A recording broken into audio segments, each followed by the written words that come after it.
Assalamualaikum warahmatullahi wabarakatuh. Perkenalkan, nama saya Dwi Firmansyah dengan NIM SSI dari 203783. Di sini saya akan mempresentasikan UTS mata kuliah Sistem Penunjang Keputusan yang diampu dosen Bapak Singgi Brandoko SPD MKOM. Bagian A, AHP mencari beberapa kriteria. Tujuan dari bagian ini adalah untuk menentukan prioritas atau bobot dari setiap kriteria IPK, prestasi, organisasi, dan pelanggaran berdasarkan skala kepentingan SASTI. Dan untuk yang pertama ada matrik perbandingan pasangan berdasarkan data stati yang diberikan kita masing-masing sebagai berikut. Matriks ini disusun berdasarkan data perbandingan yang diberikan. Contoh C1 versus C2 sama dengan 3. Berarti IPK 3 kali lebih penting dari prestasi. Total jumlah setiap kolom dihitung sebagai dasar untuk tahap normalisasi. Dan untuk normalisasi matriks, normalisasi dilakukan dengan berbagai sel. Setiap sel dalam matriks perbandingan dengan total jumlah kolomnya masing-masing. Jadi untuk setiap nilai sel dibagi dengan total kolomnya agar nilai antar kriteria dapat dibandingkan secara adil dan dalam skala yang sama. Dan selanjutnya untuk menghitung bobot rata-rata atau rata-rata baris. Bobot diperoleh dengan menjumlahkan nilai setiap baris pada masa normalisasi. Nah, ini adalah nilai baris yang telah dinormalisasikan untuk mendapatkan bobot nilai akhir kriteria. Nah, untuk bobot yang pertama ada C1 IPK yaitu mencapai bobot 0,558. Dan selanjutnya untuk bobot C2 prestasi mencapai 0,264 dan untuk bobot C3 mencapai 0,122 dan untuk bobot C4 mencapai 0,057. Jadi untuk hasilnya menunjukkan bahwa C1 IPK memiliki bobot tertinggi yaitu 0,558. Selanjutnya untuk uji konsistensi ini digunakan untuk memastikan penilaian perbandingan berpasangan tidak dilakukan secara acak. Nah, untuk konsistensi rasionya yaitu 0,066 dan untuk interpretasi ini juga karena nilai CR kurang dari 0,1 maka matriks dinyatakan konsisten dan bobot dapat digunakan untuk tahap selanjutnya. Selanjutnya untuk bagian B, WP atau perangkaian alternatif.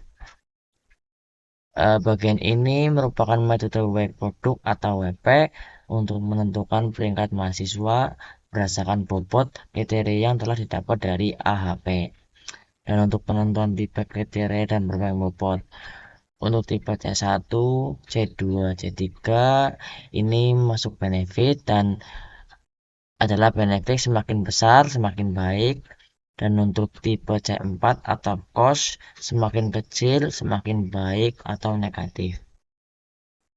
Untuk perbaikan bobot, bobot dari AHP ini adalah 0,558, 0,263, 0,122, negatif 0,057. Karena C4 adalah cost maka pangkatnya menjadi negatif. Jadi negatif 0,057.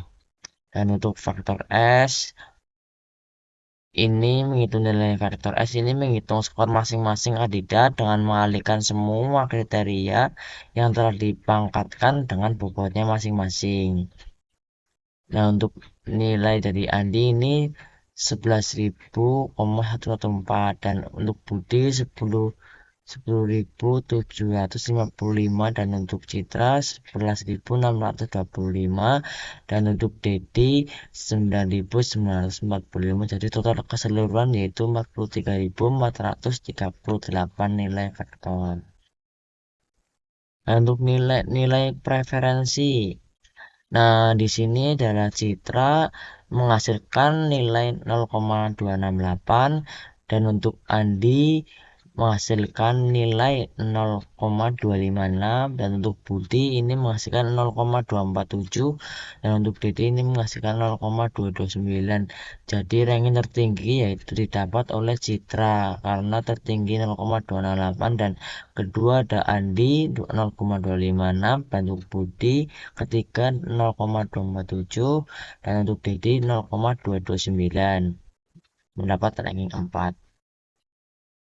Nah, untuk bagian C analisis, siapa yang terpilih? Nah, berdasarkan perhitungan, Cita terpilih sebagai mahasiswa berprestasi karena nilai Cita tertinggi yaitu 0,268.